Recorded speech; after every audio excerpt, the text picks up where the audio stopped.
Hello, welcome to Blue Crush reading Rakkety Tam by Brian Jacks. Today we're in chapter 39. There's a Wolverine fighting a squirrel. Let's dive in and see how it ends. Dooge saw Abbey Gates opening. 6 creatures emerged. 3 hares, an otter and a hawk walking side by side with a squirrel 2 places in front of them. Upon her hurried return, the ermine found Gulo and other 5 ermine sitting around, their backs toward Doogie.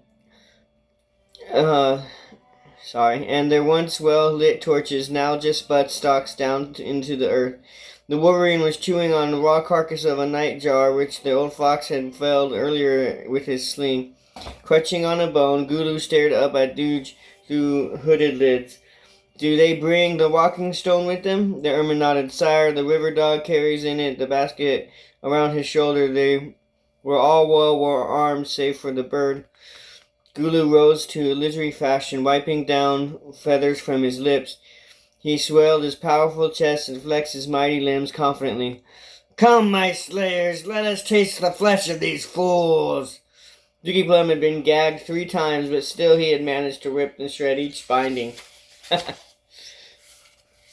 Not a beast to be silenced, the stout Highlander laughed mockingly. Ha ha ha, you scum-faced birds! All you taste this day is going to be the soil you tread on. Gulu ignored him, but a white fox climbed up on the wooden kin surrounding the squirrel and struck him with a blow to the face. Silence, tree mouse! No beast defeats Gulu the savage. He could slay twice their number with an ease. Doogie quickly retorted, Ho ho ho! Hey now, sussy, good thing.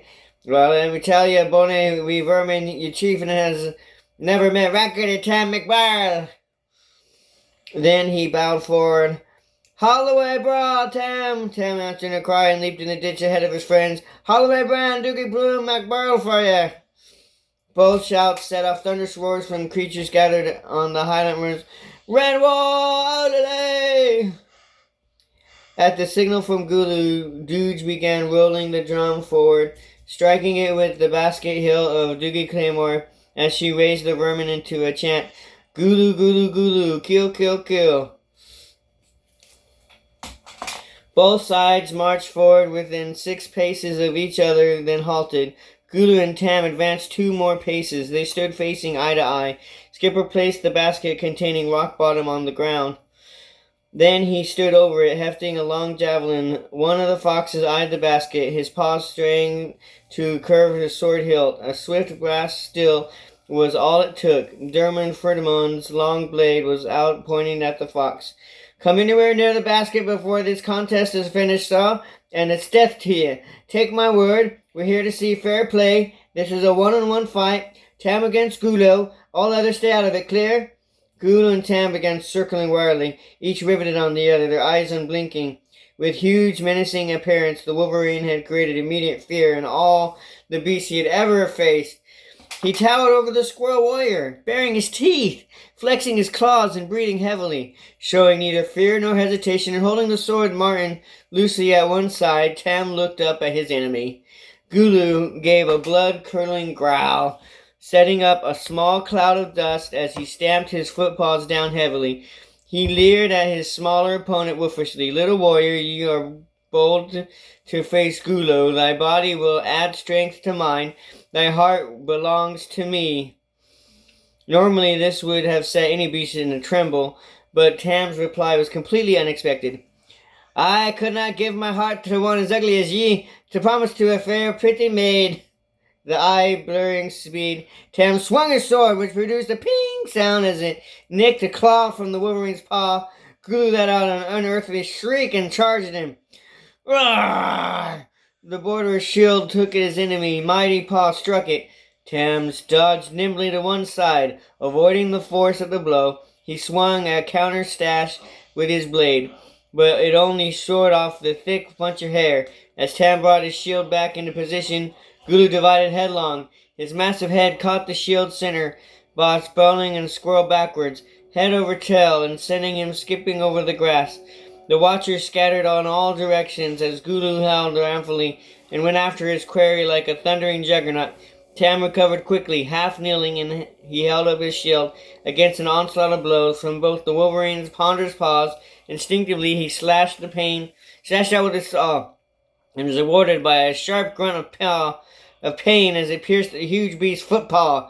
Scrambling upright, Tam held the battering shield at the shoulder height, sweeping beneath it furiously with the keen blade of Martin's sword as he retreated towards the abbey. Gulu came after him. More careful now than he had avoided the sighting blade, he rasped hoarsely as the squirrel warrior. Ye can back up and run, but ye cannot escape Gulu the Savage. Retreat, however, was not part of Tam's plan. He suddenly changed tactics, dropping the shield to his side. The squirrel warrior brought up his sword and forcing Gulu to back off, but he could not keep up the maneuver forever. The monument of his pace with the blade slackened. The wolverine leaped forward sideways. The claw on his football ranked Tam from knee to paw. He paused, gasping in agony. Gulu swept in, sweeping crossways, strike to Tam's midriff. Only by jumping back a half pace and sucking in his stomach could the squirrel avoid a blow which would have opened him through the middle. Gulu missed, but his paw struck the backside of the shield, ripping it from his opponent's grasp, sending it sailing up and away. The shield landed on the edge of a ditch, side on, its rim buried deep into the earth. Some of Tam's friends, as well as Gulu's vermin, had been running forward while at the same time following the progress of the two rivals' life-to-death struggle. To one side of him, Gulu glimpsed the white fox who was carrying Dugu Claymore. The wyvern held up his paw. "Give me yon blade." The fox passed it to his chieftain. Ferdinand Demain, one of the least experienced long patrol hares, made as if to stop him, but Sergeant Warden pulled him back. "Stay out of it, young'un. No rules say they can't be armed." Now Gulu came after Tam with the claymore, bludgeoning and hacking. The squirrel was hard to put to defend himself. All along the western wall top, silence had descended on the onlookers. It seemed that fate had placed Tam on the losing side. Still claimed with steel as the borderer was driven back by relentless blows of Gulu's rained upon him.